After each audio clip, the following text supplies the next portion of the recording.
ఎందుకంటే మేము ఉన్నది తక్కువ జనాభా అండి. ఈ తక్కువ జనాభా తోటి ఎక్కువ జనాభా ఉన్న దాంట్లో మేము పోటీ పడలేము.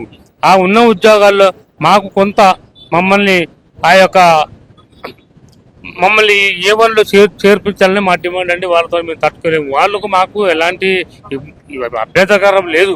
వాళ్ళు మా అన్నలే, వాళ్ళు మా స్నేహితులే. కానీ మమ్మల్ని గుర్తించాలి, వాళ్ళు గుర్తించాలి, రాష్ట్ర ప్రభుత్వం కూడా మమ్మల్ని గుర్తించాలి.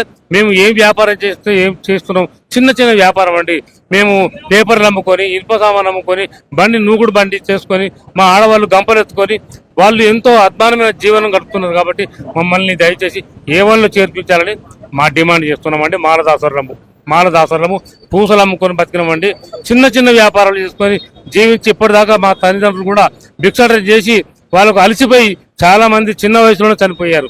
మేము ఒక్కరము కనీసానికి ఉద్యోగాలు లేక ఇబ్బందులు పడుతున్నాము. మమ్మల్ని రాష్ట్ర ప్రభుత్వం ఆదుకొని ఏ వాళ్ళు చేర్పించాలని మా డిమాండ్ మాలదాసరులము.